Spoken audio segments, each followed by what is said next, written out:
And my attitude is you wake up early, you take one small step forward every single day, working on what do you want to accomplish? What's your goal? How are you going to get there? Just take one small step and it's amazing where you'll end up. What's going on, guys? Welcome to the Creating Wealth Podcast, where I, Kyle, from Kyle Curtin Real Estate, interview local top dogs in the real estate investing, wealth building, and personal finance industries. Let's build together. What's up, guys? This week's guest on the podcast is absolutely killing it, acquiring rental property and flipping properties in the Littleton and Acton areas. Matt has a really crazy story and introduction to real estate and has grown to something much bigger in a really short amount of time.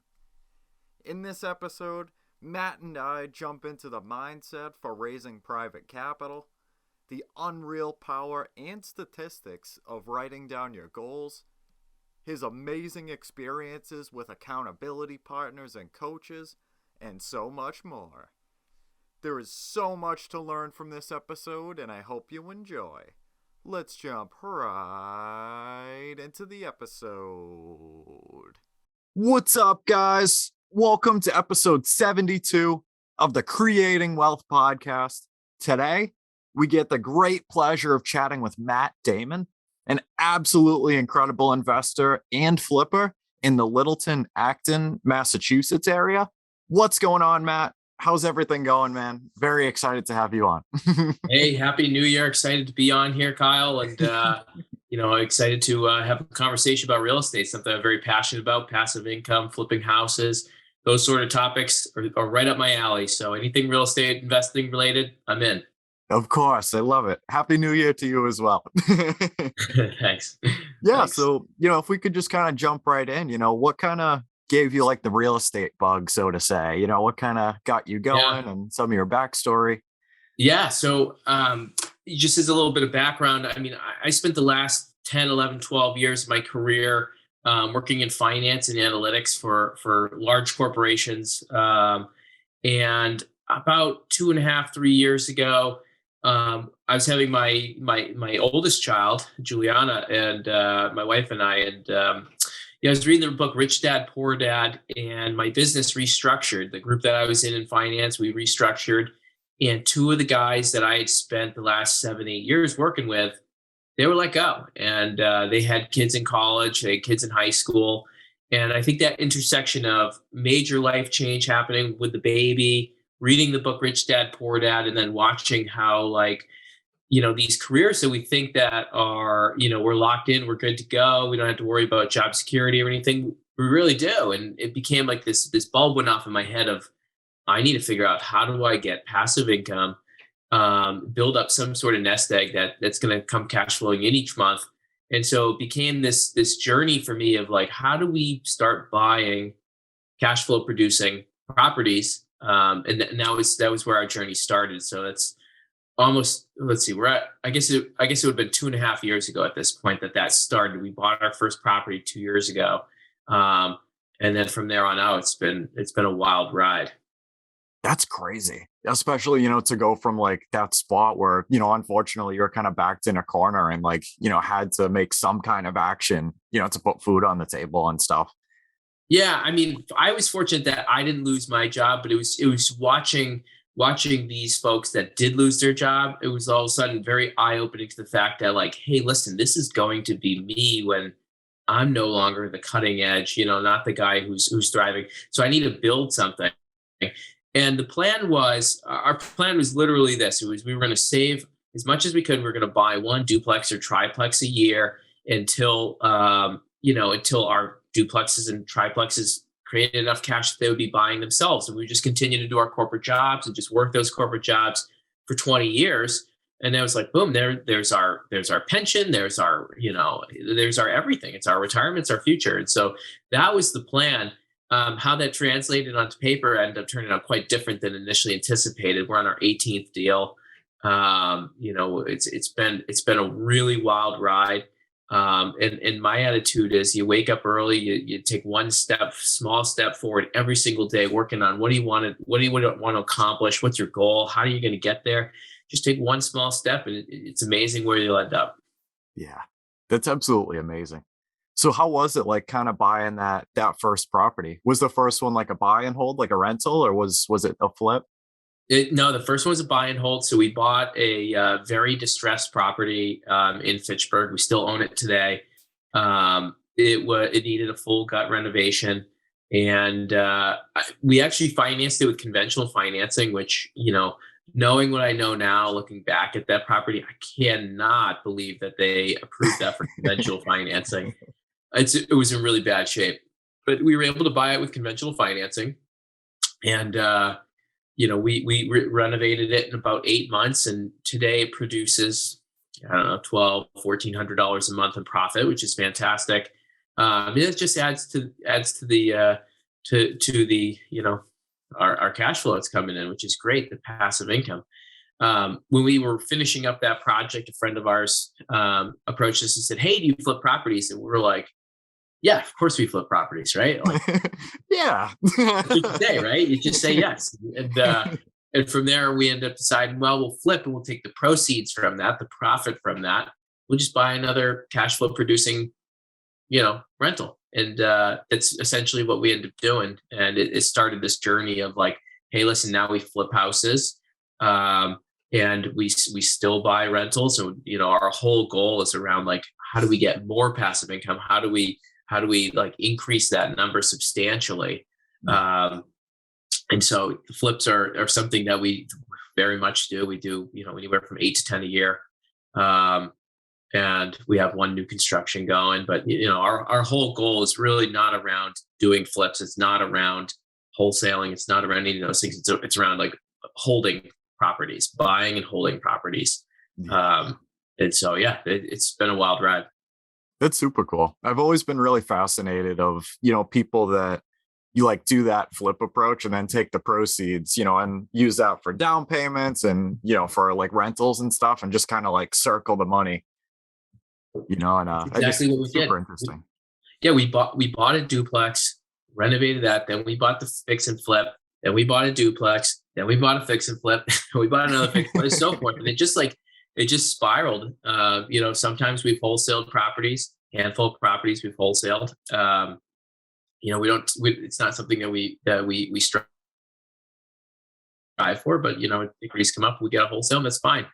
But yeah, I mean, it is fascinating how if you dedicate time towards something that you're looking to accomplish, and you actually go out and you kind of allocate that time within your day to say, every Monday I'm going to do this, every Tuesday or whatever, and you build those routines and those rituals, you'll find that like, that consistency that you end up building up and that discipline of actually going about and doing that will result in massive impacts to your life that you didn't anticipate. I mean, talking about not anticipating things, we built this business up where I actually fully replaced my income from my corporate job. And we made the decision that we said, okay, well, at this point, we're making enough that I can leave my job. I'm doing this part-time, nights, early mornings, late nights, weekends. What if I left my corporate job? What would that look like? And, I think that the thing that gave us a lot of peace of mind about that was we had a super healthy pipeline. We already had, quite a bit of income from the business stocked up. And so we were able to, for me to step out and focus on doing this 100% as of August. And that's been tremendous. I mean, we have 2 employees now. We have a project manager. We have an acquisitions manager that focus on finding properties and doing the project management of them. And then my role is helping to find financing and finding partners and finding, creating relationships with wholesalers, creating joint venture partnerships and so forth. And that's been what I've been spending the last 4 or 5 months on. It's been great. That's super cool, man. That's crazy. Was this like last August that you're talking about that you left? This was August 2021, so just 4 or 5 months ago when I left my job full time. I mean, we had our second child in May, so I had been on paternity leave for a while. So feels like I've been doing this full time since May. Yeah. because basically it was like, this is our mad dash. We got to make it happen. So we did. I mean, and it's been great. We've learned a ton. It hasn't been easy. There's been times where it's been stressful. There's been late nights. there's been a lot of been a lot of angst along the way, but it's been so rewarding. Actually, I'm reading a book right now. It was on the Biggerpockets podcast. You may have heard of it. It's something about like from gap to gain. I think I've heard of it. I'm not sure. Okay, it's from the authors of Who Not How, and it's about finding happiness. And a lot of times with high achievers like yourself, like other folks, what they tend to do is, as they go out and accomplish things, they tend not to feel any sort of happiness or success or anything as a result of that, of what they're accomplishing. Yeah. And so it's like it's about enjoying the process and finding out that happiness isn't something that you can just go work towards. It's something that you either are happy or you're not. It's a choice. And like getting up every day and choosing to be happy and choosing to focus on, these are the things I have, not the things that I'm striving for, and to focus on, this is where I was, this is where I've made it to so far, and celebrating that. So it's a really fascinating book. It's changed my mindset in a lot of ways. That's definitely sounds like an amazing book. I definitely want to check that one out. Yeah. I'm very fascinated with that. Right. Yeah. If you could change your perspective and focus on, that which you've already accomplished and your wins that you've made along the way and your journey so far to date, it changes your mindset. And they're talking about how like it actually opens up your thinking process. And when you come from a positive mindset, what you tend to find is that there's more options out there. You can be more creative with how you want to, accomplish your goal or move towards a certain objective and so forth. Whereas when you're in a negative mindset or like a defensive mindset, you're really focused on like trying to jam like a square through a round hole or something like that. And so it just was very, very eye-opening, the book, and it just going through that. It's been a really good journey. Yeah, that I definitely kind of feel that going through something like that. I'm definitely going to check that one out. It's funny you say that, actually, because I was listening to a podcast a couple days ago. It was a new one that like somebody posted on their Instagram story or something, just a motivational, whatever. And I popped it on when I was in the car, and they were talking about gratitude, and pretty much like exactly what you described of like, taking like, even like just taking a breath or something like that, and like just appreciating, like I can have like oxygen going through my lungs right now, and like just clearing your head, and like, just being thankful for everything that like you've built so far. And like I thought it was really, really interesting. It's crazy that like you bring it up, because like I just heard that from another place like a day ago. I'm like, wow, like that's crazy. It is, absolutely. And there's real power to it. So I got the opportunity to do a couple free coaching sessions with the Tony Robbins group. Mm-hmm. Not with Tony Robbins, but with his team, right? I wish that's a bucket list. Someday. Right. And that was one of the first things they did, was they said, talk about your routines. Like, what does your routine look like? And they said, we want to start implementing a couple tools into your day that are going to help you achieve greater levels of happiness, greater levels of success, and so forth. And that was one of the things that they were 100% focused on, was gratefulness. And how do you change your mindset from where you're at today to being one that's like very positive, very grateful. It's something that we can all work on every day, right? It's easy. Like, we just start focusing on like, this is what we have, this is what we've accomplished, and so forth. And it's just very interesting. The science behind it is fascinating. I love that stuff.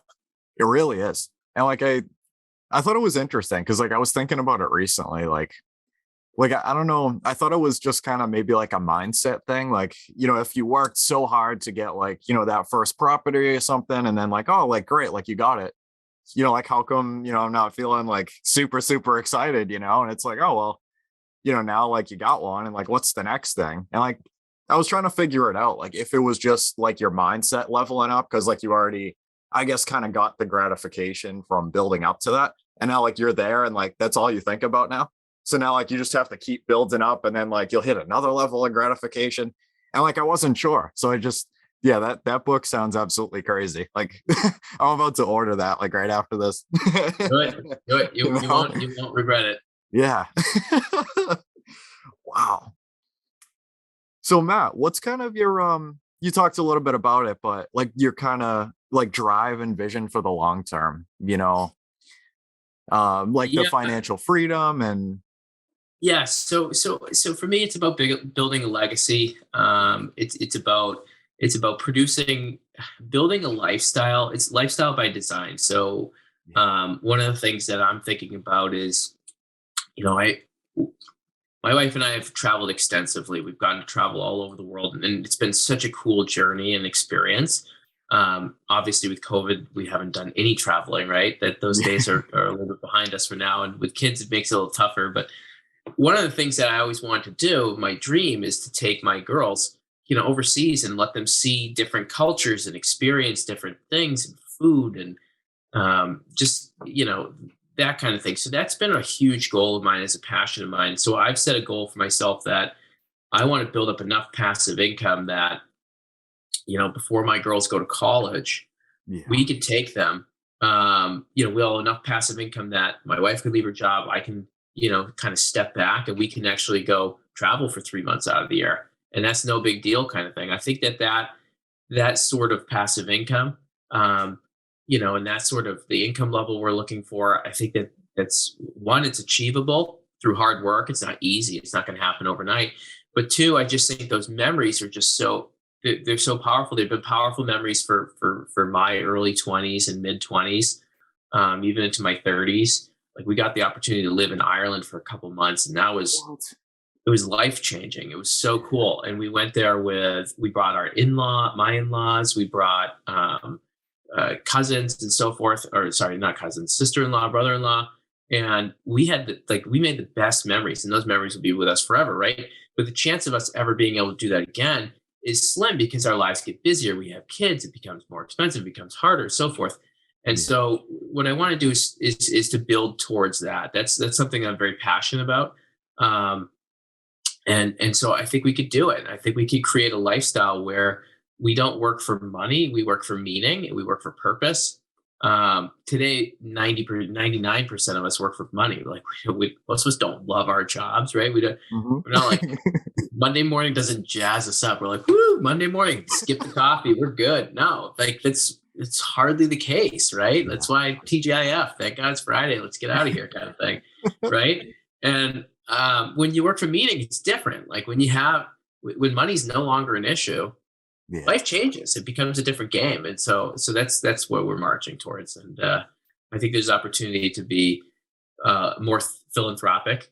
The more money you have, the more philanthropic you could be. You could change people's lives. And I have a huge passion to mentor and coach people, and so forth. And so, yeah, I'm excited for that's kind of the end goal for me, is like the freedom to be able to take my girls anywhere we want to go, experience other places, while not experiencing like all of a sudden our income stops, that kind of thing, and so forth. So that's absolutely awesome. I love that. And like that's something that I've been fascinated with as well, and even really like the past couple months, like it's, just the ideas like that people have been talking about, I've kind of come, I guess more apparent is like just, how much bigger like everything we're trying to do is than like just the money. And like I try and describe it to somebody and like it never comes out the right way. I'm like, the relationship with the dollar, like, yeah, I mean, like, everybody's doing this for the dollar, but like it's bigger than that. Like it is, but it's not. And like somebody shout out to Jorge. He was one of the other like guests, a while back. He asked on the podcast, and like it really got me thinking of like, some of these people that are like uber wealthy, like Mark Zuckerberg and Bill Gates and, like all these guys, like, they've already made millions and billions and whatever dollars, net worth. Like they've already made it. So like, why don't they just call it quits and sit on a beach somewhere and call it done? And it makes you start to think like these guys have already made it. Like money wasn't, an issue like a lot for a wicked long time. So how come they're still working and building things? because they're in it for like their why is different than just the money, like it's Yeah. something that So really stuck out to me.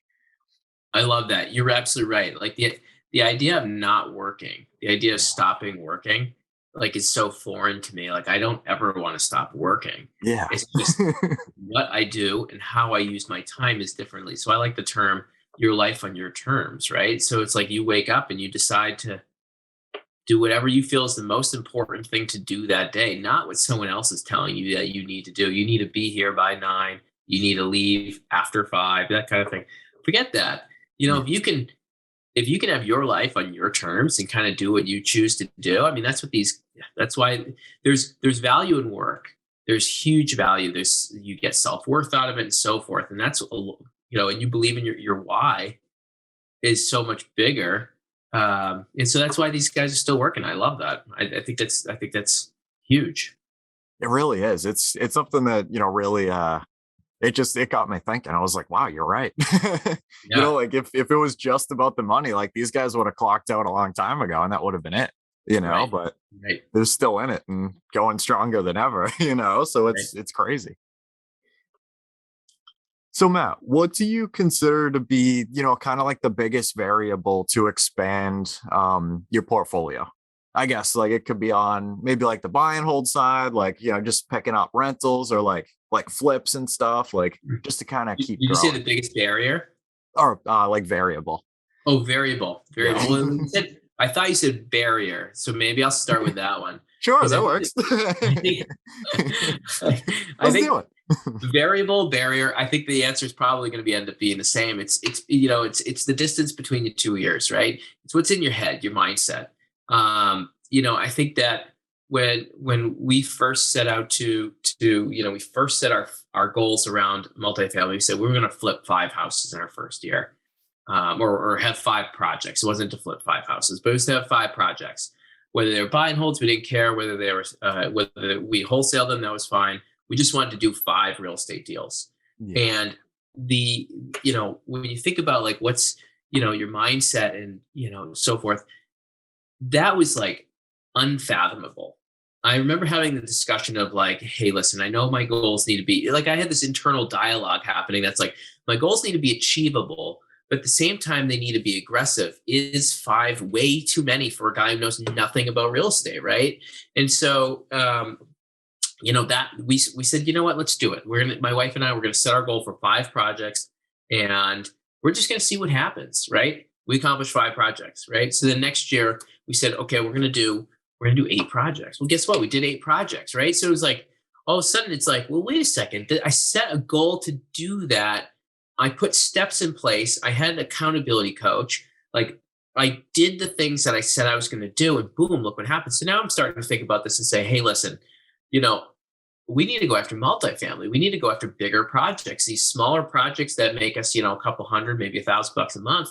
They're great and all, right? But can we do this at a larger scale? Can we do this with like a 10, 15 unit building? And so that's really, I think that when we talk about barrier, I think mindset is huge. And I think that you listen to Grant Cardone, you listen to a lot of these folks that are, very, very successful. A lot of them became very successful way later in life.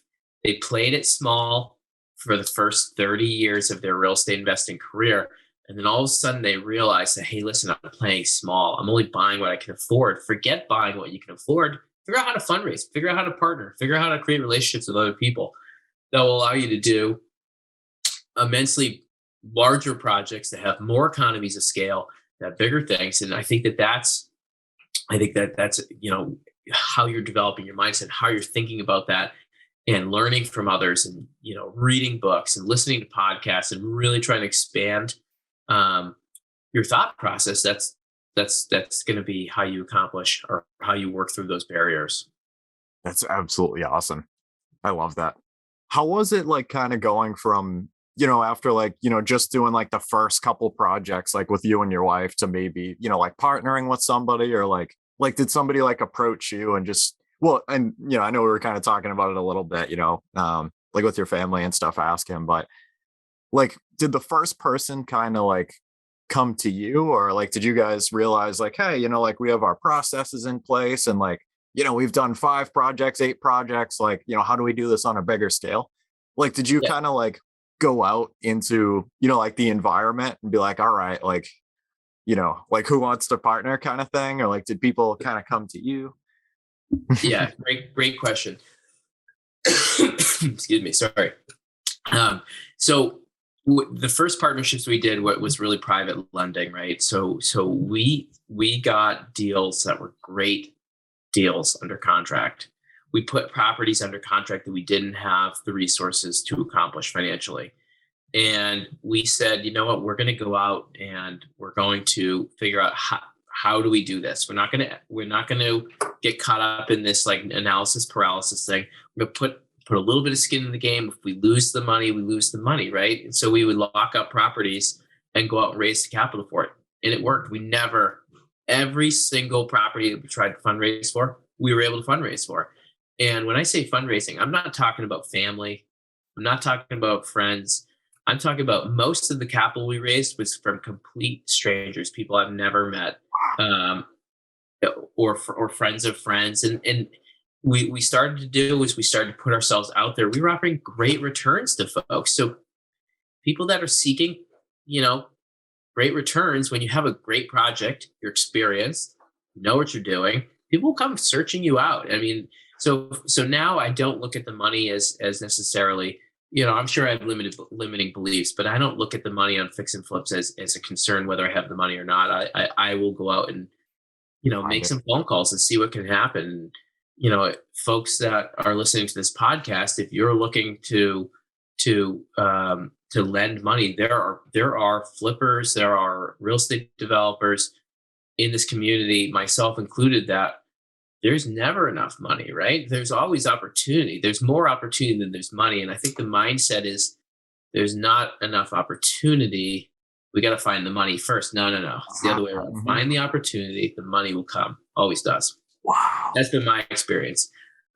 This past month, January, we raised about $350,000 for 2 deals. One's a 7-unit, and one's a duplex. And these are great opportunities. We're providing awesome returns to people. We're experienced, and so those sort of the opportunities. Once you get the opportunity, the money's readily available.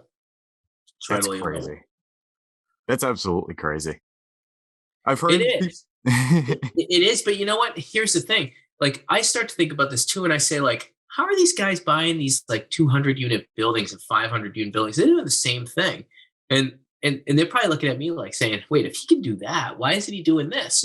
Like, right? Because there's a lot more money in those other deals, and and so forth. So, I don't know. That's where I'll be at some point. Definitely. But again, it loops back to the mindset, right? And like the 100%. self-limiting beliefs, and like, it's interesting because like I've heard people mention before of like, if you have, like a really great deal, then, like the money will come, quote unquote. But like to hear it, in like a live like application like that is nuts. Like it's just like having that opportunity, and like people have money sitting in their bank accounts or what have you. And yeah. Wow. Yeah. And depending on what your experience level is, I mean, maybe what you need in order to offer a stable return is maybe you take a really small percentage of the deal and you give it to someone as part of a JV to say, hey, listen, let me get my name on some paper. Let me get some experience. Let me learn the process. Right? Don't sign up for something that you're gonna lose your shirt on. You're gonna lose someone else's money on. That's dangerous, right? That's not the way to do it. But like, if you partner with someone, if you have the right coaches, the right team, and you're experienced, why not? Yeah, why not? Yeah, but if you're not, just partner with someone. I mean, get alongside, get on a project, go to someone's project every week to see what's going on, ask questions. Why you do things this way? What do you do? How do you do a scope of work? How do you do payment schedules? How do you make sure that your people are protected? What's your insurance look like, and so forth? And start to ask these questions.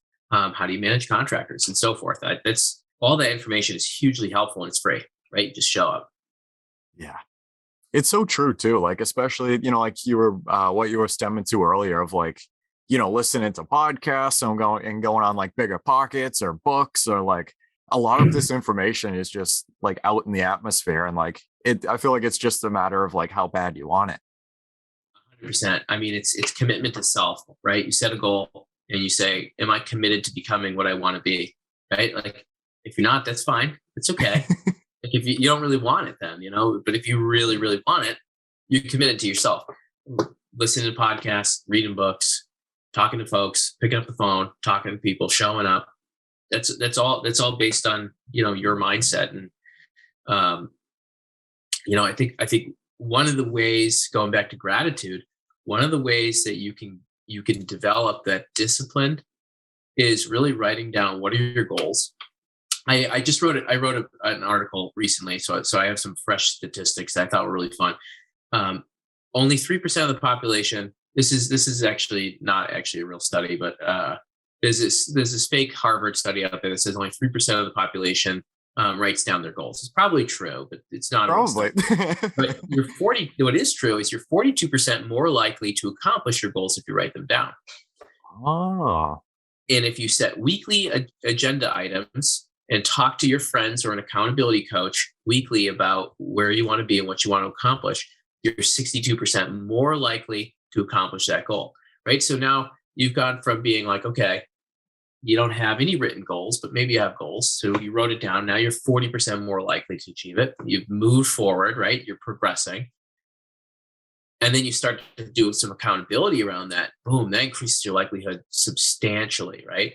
I just find that stuff really, kind of exciting. So for me, my daily process and my daily routine is you get up, read your goals, right? Go through them, not just like quickly, like, I want to accomplish this. Yeah. Like, well, think about them. Take 2 minutes, to read through your 5 seconds worth of goals and really think about it. Write down what you're grateful for. Practice that gratitude, and then go set your agenda for the day. What do you think you're going to accomplish? What do you want to accomplish this week? What are the big things you need to do? They might be small. They might be order business cards, right? But it's going to help you. It's going to take that one step forward every day. Yeah, that's absolutely awesome. I absolutely love that too. So I wanted to ask, when it comes to like the accountability partner thing, yeah, I guess, how do you prefer to kind of like, do you have like a certain like accountability partner or like coaches and stuff? Like what's kind of your favorite, I guess kind of thing to keep you accountable, quote unquote? Yeah. So there's one thing I've done consistently for the last 2+ years, and that's I pay for a coach, and she's awesome. And if folks are looking for a rock star coach that's not going to just pat you on the back constantly, but it's going to be like, Matt, you really stunk at that. You said you were going to do this, you didn't do it, right? Like, what are you doing? In a loving way, in a kind way, in a way that's going to like uplift you and bring you to the next level. I got the perfect coach for you, and feel free to reach out. I mean, her name's Jamie Saunders. She's been in real estate for decades now.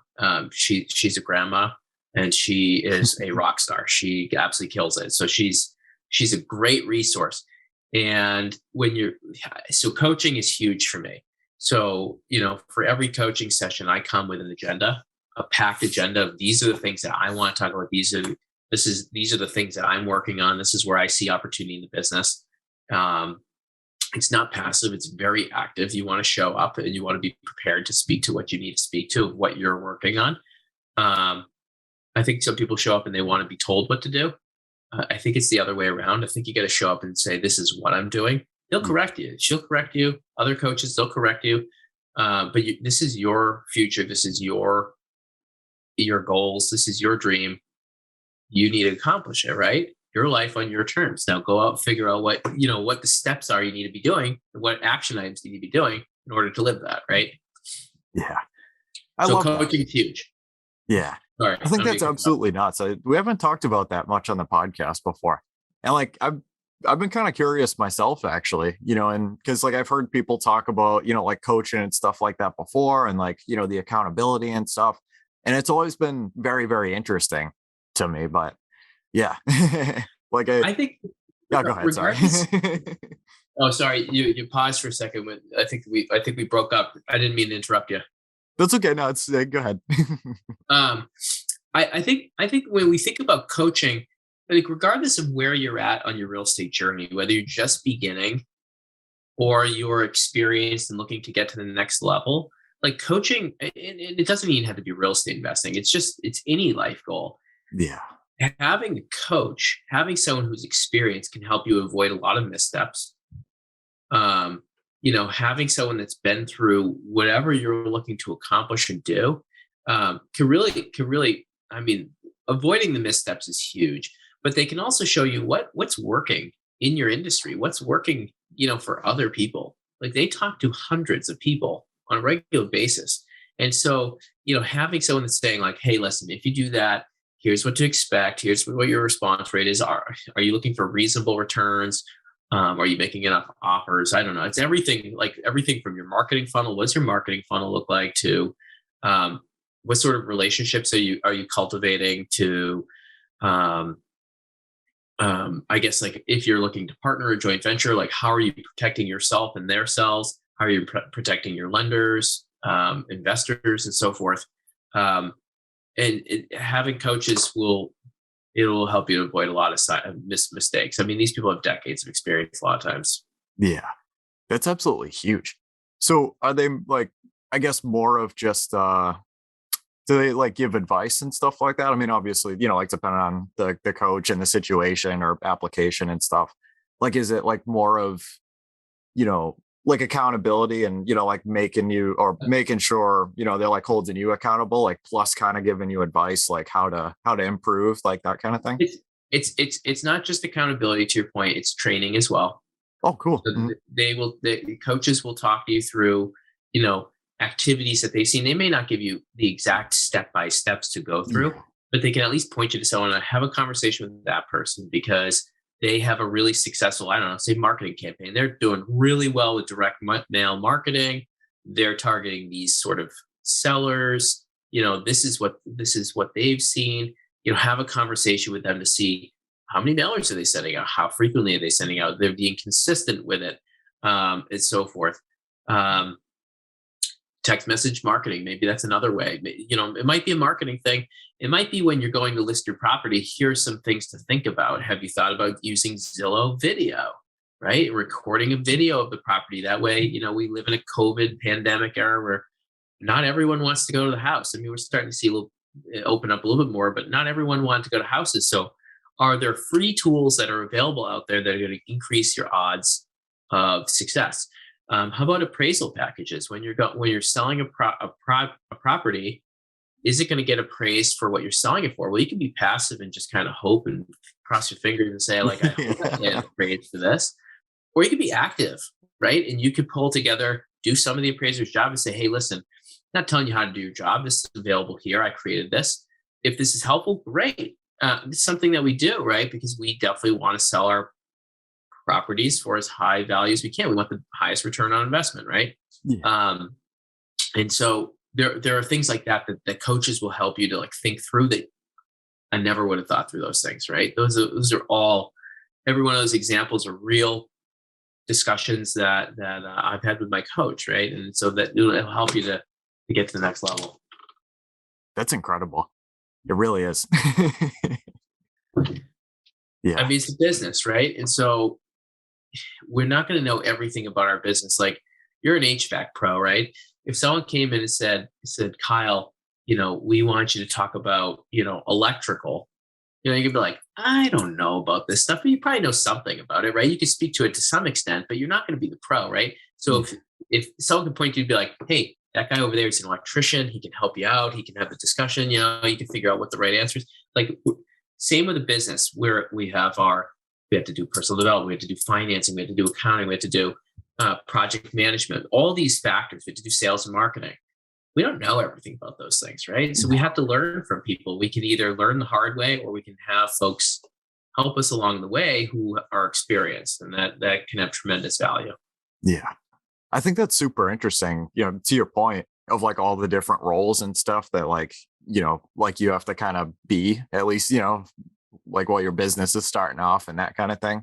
And like either kind of having the choice of like, going to someone who's very, very specialized in that task and kills it, and, finding like a coach like that to be able to, optimize, to your situation, or, like if it like doesn't really fit for what you're looking for or something, like to be able to delegate that out, to the person who like should be a specialist in that. And that's super interesting.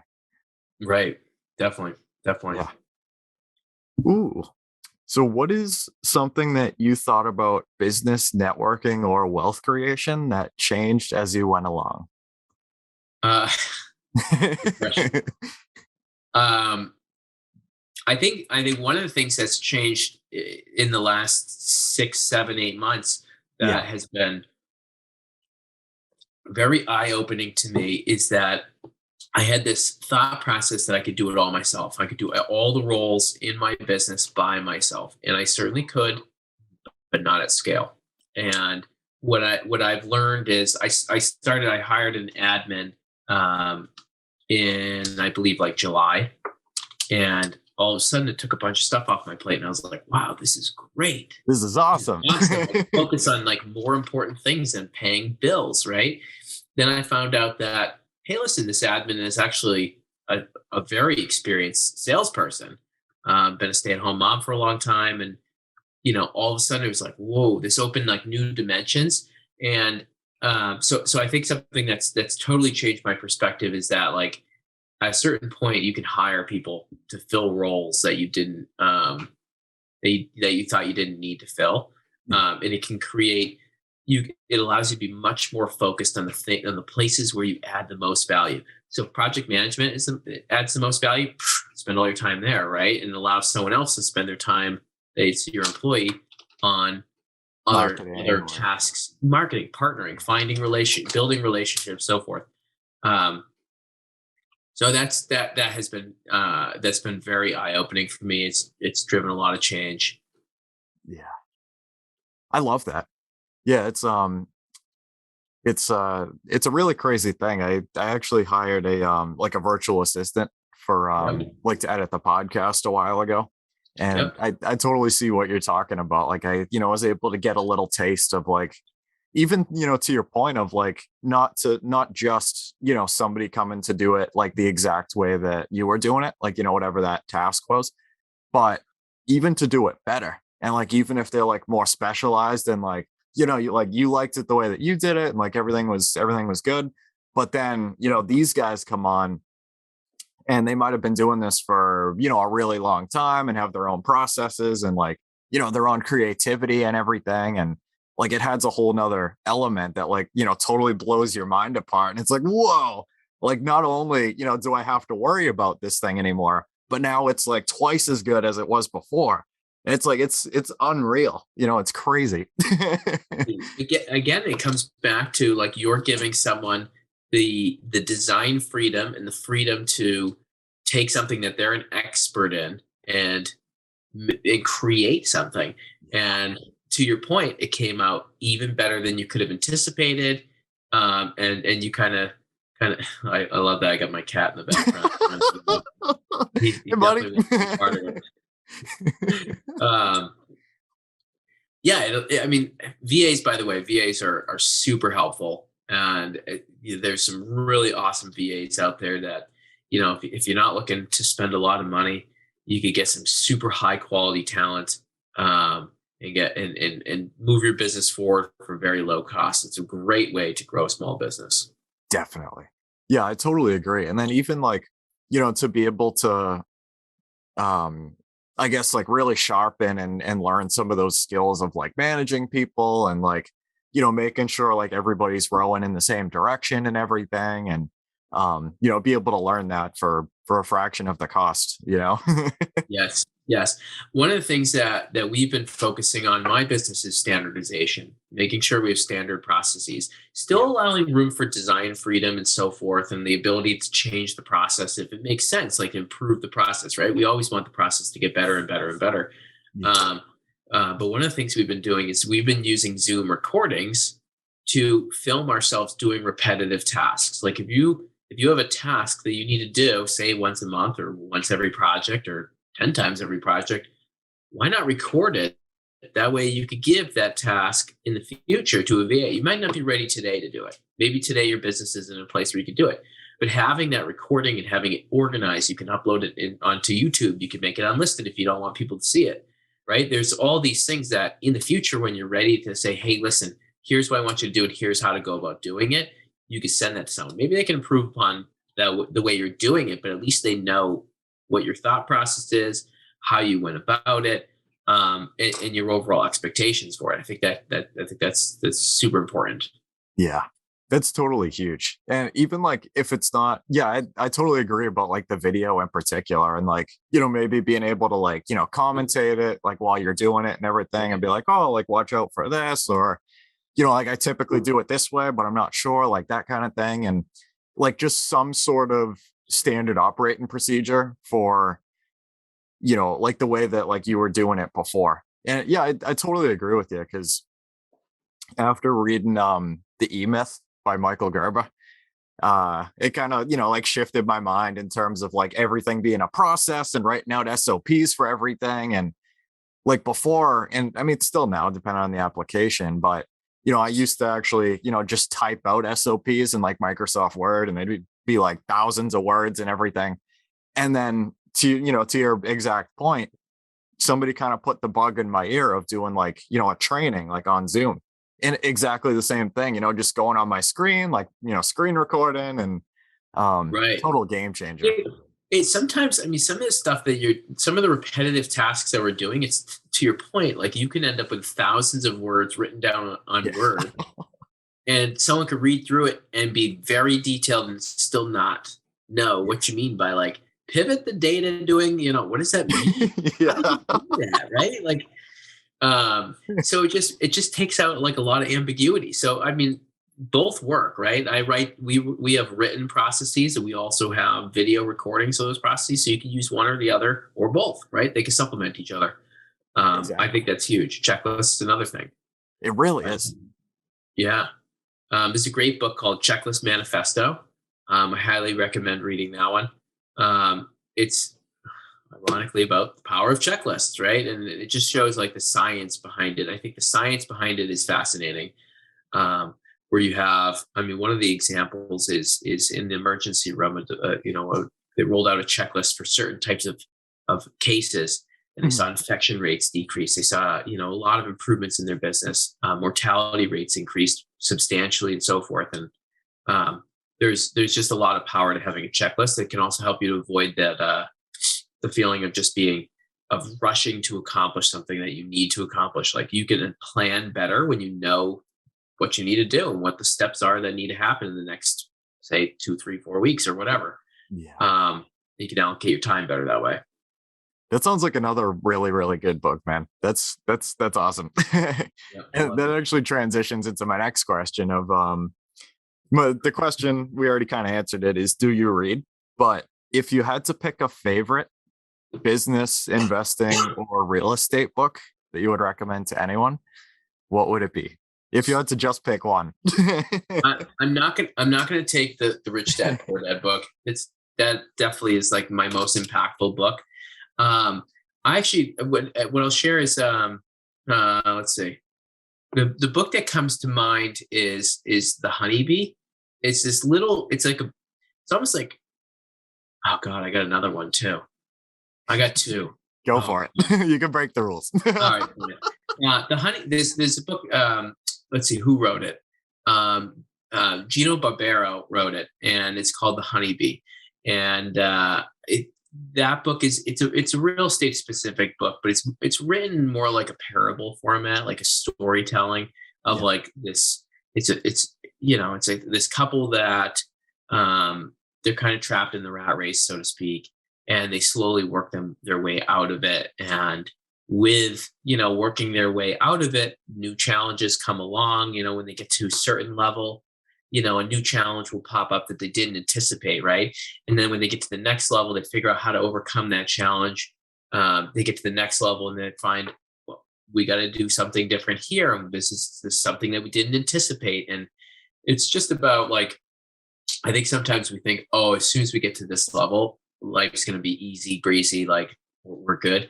But it's a fascinating book of how you can start, like, maybe the beginning of your journey and get all the way to the end of your journey and have just such a enjoyable experience, and it's accomplishable and so forth. And it's just written in it's done well. The other book that I'd say, if it's okay if I share two, Sure. it's The Go-Giver. The Go-Giver, similar type of story. It's a parable. It's about well, I won't spoil it. I'm not going to spoil it. But basically, The Go-Giver is about basically a personality of like about helping others, right? And how you can benefit and others can benefit. You can benefit from other people's success. And when you enable it, it's not only rewarding for you, but it also creates longer term relationships and longer term opportunities for you. And I just found that book to be absolutely incredible. Like just a fantastic book. It's something I try to read every year, just to go back through and just like refresh my memory of like serving others can also serve you, and there's nothing wrong with that. You don't have to serve others with the goal, or you shouldn't serve others with the goal of it benefiting you. But a lot of times that's exactly how it plays out. Is like long term, it benefits you that you serve someone else. Yeah. That was the one that I have read out of the past couple. I have quite the list to read. I'm very excited about it. Yeah, Nice. I totally agree with you. Someone actually gave me a copy of The Go-Giver, and like the thing that kind of blew me away is, that book is definitely, on the smaller scale, but the amount of information that's like really valuable in it, like that book packs a punch. Like that book is crazy. And it's like, like a quarter of the size of like most of the other like, business, like real estate books and stuff. Yeah, like the font's bigger. It's probably 80 pages long. 12-point font would probably be like 25 pages. But it's like, you're absolutely right. It's so good. There's a lot of meat on that bone, right? Yeah. And especially, I think that's really valuable too, of like taking some of these books and like just rereading them once in a while. Like there's a handful of them that I like to try to read once a year. Like Rich Dad Poor Dad's one of them. Yep. What is it? How to Win Friends and Influence People's another one. Yep. The Richest Man in Babylon. That was another like, parable style kind of book. Yeah, no, I think that's something that's very, very valuable, just to kind of like refresh on some of those lessons and just kind of like re-implement them in your mindset. Right. But Mark Cuban always talks about how like reading has really impacted his journey, his investment journey, and his business journey. And if you start to like, you think about like Warren Buffett, he spends like 5 or 6 hours a day reading, right? There's value in this, right? There's value in getting other perspectives and expanding your mindset.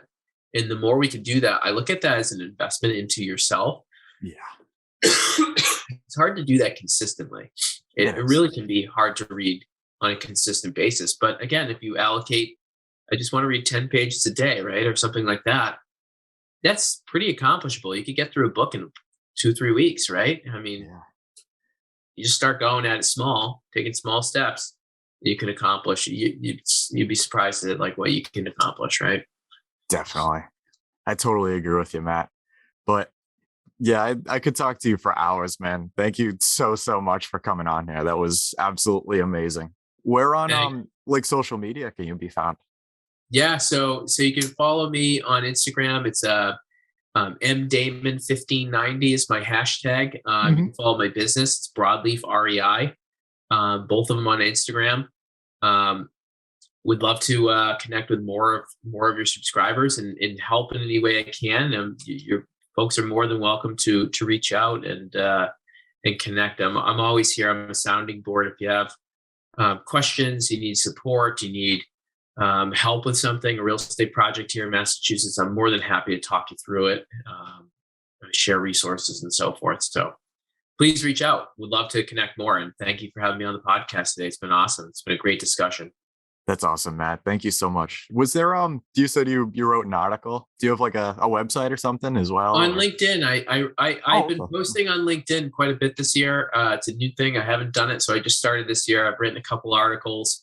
kind of sharing a little bit about my journey, like where I've come from, where I'm going, just random thoughts that we have around financial freedom, around cash flow, around real estate investing. So follow me there. LinkedIn, I'm very active on LinkedIn. I'm not as active on Instagram, although I go onto it regularly. My business is very active on it. We're posting all the time. So check us out there. And also, connect with me on LinkedIn. Definitely. I'll drop everything below, my man. Thank you very, very much for coming on. That was awesome. Thank you. All right. Take care, Matt. Thank you so much, man. That was great. You guys. Thank you. Bye. All right, guys. That concludes our Creating Wealth podcast episode for today. I want to thank every single person that has listened this far. It really means a lot to know that people can learn from me and with me as we build wealth together. Hopefully you can take home at least one thing from this podcast that will improve your life just a little bit. If you could, please check me out on social. That's at Kyle Curtin Real Estate on Instagram, Facebook, and I'm on Biggerpockets. Until next time, let's build together.